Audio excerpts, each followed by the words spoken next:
America में 2001 में world trade centre पर हुए हमले ने न सिर्फ दुनिया को आतंकवाद के शाह चेहरे से अवगत कराया, बल्कि तालिबान की क्रूर तस्वीर भी दिखाई, जिससे पूरी दुनिया अनजान सी थी।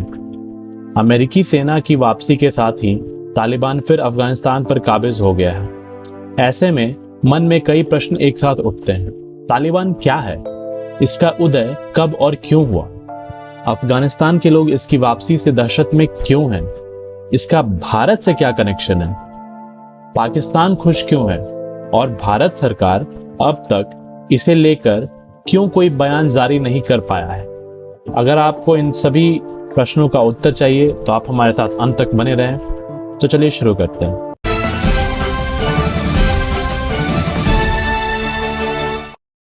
तालिबान पश्तो भाषा का शब्द है, जिसका अर्थ होता है ज्ञानार्थी। ऐसे छात्र जो इस्लामिक विचारधारा पर यकीन करते हैं। तालिबान इस्लामिक कट्टरपंथी राजनीतिक आंदोलन है। 1996 से लेकर 2001 तक अफगानिस्तान में तालिबानी शासन के दौरान मुल्ला उमर देश का सर्वोच्च धार्मिक नेता था। अब जानते हैं कि भारत से इसका क्या संबंध है। अफगानिस्तान के प्रमुख नगर हैं राजधानी काबुल और कंधार। यही कंधार महाभारत काल में गांधार के नाम से जाना जाता था। महाराज धृतराष्ट्र का साला शकुनी इसी गांधार प्रदेश का राजा था। यहाँ कई नस्ल के लोग रहते हैं, जिनमें पश्तून यानी पठान सबसे अधिक हैं। इसके अलावा उज़्बेक, ताजिक, तुर्कमेन और हजारा शामिल हैं। यहाँ की मुख्य भाषा पश्तो है। यहाँ पर 99.7% लोग इस्लाम धर्म को मानने वाले हैं। अफगानिस्तान के पूर्व में पाकिस्तान, उत्तर पूर्व में भारत तथा चीन, उत्तर में ताजिकिस्तान, कजाकिस्तान तथा तुर्कमेनिस्तान और पश्चिम में ईरान है। अफगानिस्तान रेशम मार्ग और मानव प्रवास का एक प्राचीन केंद्र बिंदु रहा है। यहाँ नगरीय सभ्यता की शुरुआत 3000 से 2000 ईसा पूर्व के रूप में मानी जाती है। यहाँ कुषाण, हफ्तलिट, समानी, गजनबी, मुगल, दुर्रानी समेत अनेक प्रमुख साम्राज्यों का उत्थान हुआ। प्राचीन काल में फारस तथा शक साम्राज्यों का अंग रहा। अफगानिस्तान कई सम्राटों, आक्रमणकारियों तथा विजेताओं की कर्मभूमि रहा है। इनमें सिकंदर, फारसी शासक दारा प्रथम, तुर्क, मुगल शासक बाबर, मोहम्मद गौरी, नादिर शाह, सिख साम्राज्य आदि प्रमुख हैं। ब्रिटिश सेनाओं ने भी कई बार अफगानिस्तान पर आक्रमण किया है। अब आइए जानते हैं कि तालिबान का इतिहास क्या है। 90 के दशक की शुरुआत में जब सोवियत संघ अफगानिस्तान से अपने सैनिकों को वापस बुला रहा था, उसी दौर में तालिबान का उभार हुआ। माना जाता है कि पश्तो आंदोलन पहले धार्मिक मदरसों में उभरा और इसके लिए सऊदी अरब ने फंडिंग की। इस आंदोलन में सुन्नी मुसलमान की कट्टर मान्यताओं का प्रचार किया जाता था। जल्द ही तालिबानी अफगानिस्तान और पाकिस्तान के बीच फैले पश्तून इलाके में शांति और सुरक्षा की स्थापना के साथ साथ शरिया कानून के कट्टरपंथी संस्करण को लागू करने का वादा करने लगे थे। इसी दौरान दक्षिण पश्चिम अफगानिस्तान में तालिबान का प्रभाव तेजी से बढ़ा। सितंबर 1995 में उन्होंने ईरान की सीमा से लगे हेरात प्रांत पर कब्जा कर लिया। इसके ठीक एक साल बाद तालिबान ने अफगानिस्तान की राजधानी काबुल पर कब्जा जमाया। उन्होंने उस वक्त अफगानिस्तान के राष्ट्रपति रहे बुरहानुद्दीन रब्बानी को सत्ता से हटाया था। रब्बानी सोवियत सैनिकों के अतिक्रमण का विरोध करने वाले अफगान मुजाहिदीन के संस्थापक सदस्यों में से थे। साल 1998 आते आते करीब 90% अफगानिस्तान पर तालिबान का नियंत्रण हो गया था। सोवियत सैनिकों के जाने के बाद अफगानिस्तान के आम लोग मुजाहिदीन की जातियों और आपसी संघर्ष से ऊब गए थे। इसलिए पहले पहल तालिबान का स्वागत किया गया। भ्रष्टाचार पर अंकुश, अराजकता की स्थिति में सुधार, सड़कों का निर्माण और नियंत्रण वाले इलाके में कारोबारी ढांचा और सुविधाएं मुहैया कराने के चलते शुरुआत में तालिबान लोकप्रिय भी हुए। लेकिन इसी दौरान तालिबान ने सजा देने के इस्लामिक तौर तरीकों को लागू किया, जिसमें हत्या और व्यभिचार के दोषियों को सार्वजनिक तौर पर फांसी देने और चोरी के मामले में दोषियों के अंग भंग करने जैसी सजाएं शामिल थीं। पुरुषों के लिए दाढ़ी और महिलाओं के लिए पूरे शरीर को ढकने वाले बुर्के का इस्तेमाल जरूरी कर दिया। तालिबान ने टेलीविजन, संगीत और सिनेमा पर पाबंदी लगा दी और 10 साल और उससे अधिक की लड़कियों के स्कूल जाने पर रोक लगा दी। अब जानते हैं तालिबान और पाकिस्तान का कनेक्शन। तालिबान पर मानवाधिकार के उल्लंघन और सांस्कृतिक दुर्व्यवहार से जुड़े कई आरोप लगने शुरू हो गए थे।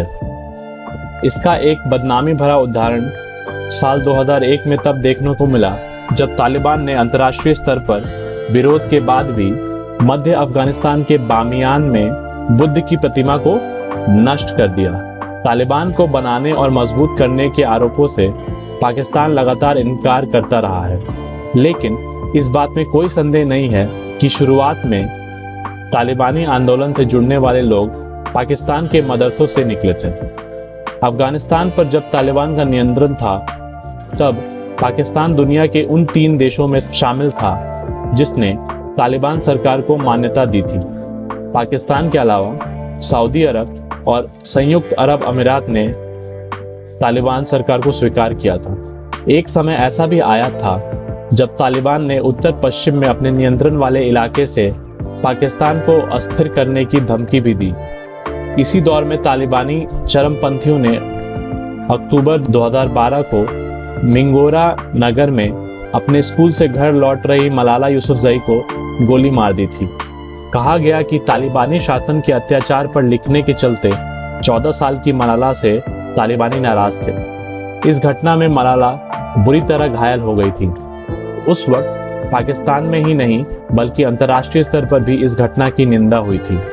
इस घटना के 2 साल बाद तालिबानी चरमपंथियों ने पेशावर के एक स्कूल पर हमला किया था, जिसके बाद पाकिस्तान में तालिबान का प्रभाव काफी कम हो गया। साल 2013 में अमेरिकी ड्रोन हमले में तालिबान का पाकिस्तान में कमान संभाल रहे हकीमुल्लाह महसूद सहित 3 अहम नेताओं की मौत हुई।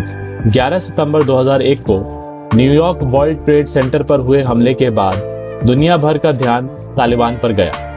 हमले के मुख्य संदिग्ध ओसामा बिन लादेन और अल-कायदा के लड़ाकों को शरण देने का आरोप तालिबान पर था।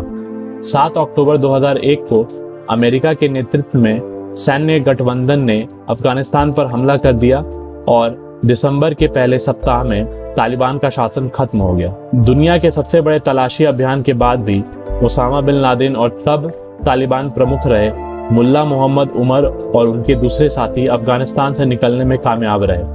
तालिबान गुट के कई लोगों ने पाकिस्तान के केटा शहर में पनाह ली और वे वहां से लोगों को निर्देशित करने लगे थे। हालांकि पाकिस्तान सरकार केटा में तालिबान की मौजूदगी से हमेशा इनकार करती आई है।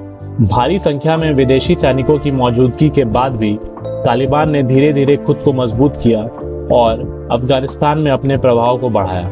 इसका नतीजा है कि देश में असुरक्षा और हिंसा का वैसा माहौल फिर से दिखने लगा जो 2001 के बाद कभी नहीं देखा गया था। सितंबर 2012 में तालिबान लड़ाकों ने काबुल में कई हमले किए और नाटो के कैंप पर भी धावा बोला। साल 2013 में शांति की उम्मीद तब जगी जब तालिबान ने कतर में दफ्तर खोलने का ऐलान किया। हालांकि तब तालिबान और अमेरिकी सेना का एक दूसरे पर भरोसा कमजोर था, जिसके चलते हिंसा नहीं थमी। अगस्त 2015 में तालिबान ने स्वीकार किया कि संगठन ने मुल्ला उमर की मौत को 2 साल से ज्यादा समय तक जाहिर नहीं होने दिया। मुल्ला उमर की मौत कथित स्वास्थ्य समस्याओं के चलते पाकिस्तान के एक अस्पताल में हुई थी। इसी महीने समूह ने मुल्ला मंसूर को अपना नया नेता चुने जाने की घोषणा की थी। इसी दौरान तालिबान ने 2001 की हार के बाद पहली बार किसी प्रांत की राजधानी पर अपना नियंत्रण हासिल कर लिया था। रणनीतिक तौर पर बेहद अहम शहर कुंडूज पर उन्होंने नियंत्रण स्थापित किया। मुल्ला मंसूर की हत्या अमेरिकी ड्रोन हमले में मई 2016 में हुई और उसके बाद संगठन की कमान उनके डिप्टी रहे मौलवी हिब्तुल्लाह अंखुनजादा को सौंपी गई। अभी इन्हीं के हाथों में तालिबान का नेतृत्व है। फरवरी 2020 में अमेरिका और तालिबान के बीच शांति समझौता हुआ। कई दौर की बातचीत के बाद ये समझौता हुआ था। इसके बाद तालिबान ने शहरों और सैन्य ठिकानों पर हमले के बाद कुछ खास तरह के लोगों को निशाना बनाने की शुरुआत की और ऐसे हमलों से उसने अफगानिस्तान की जनता को आतंकित कर दिया। अफगानिस्तान में 2014 के सबसे ज़्यादा खूनी साल के खत्म होने पर अंतर्राष्ट्रीय ताकतों ने अफगानिस्तान में अनिश्चित काल तक नहीं रहने पर विचार शुरू किया। उन्होंने इसे अफगान की सेना पर छोड़ते हुए अपने युद्ध मिशन खत्म कर दिया। इससे तालिबान का हौसला बढ़ गया और उसने कई इलाकों पर कब्जा कर लिया। उसने सरकार और आम नागरिकों पर बम से हमले किए। साल 2018 में तालिबान 70% अफगानिस्तान में सक्रिय था। 20 साल तक चले इस संघर्ष में 2300 से ज्यादा अमेरिकी महिला और पुरुष सैनिक मारे गए, 20,000 से ज्यादा घायल हुए। इनके अलावा 450 ब्रिटिश सैनिक और सैकड़ों अन्य देशों के सैनिक भी इस युद्ध की भेंट चढ़ गए। लेकिन सबसे ज्यादा नुकसान अफगानिस्तान के लोगों को हुआ। अफगान सुरक्षा बलों के करीब 60,000 सदस्यों ने इस युद्ध में अपनी जान गंवाई।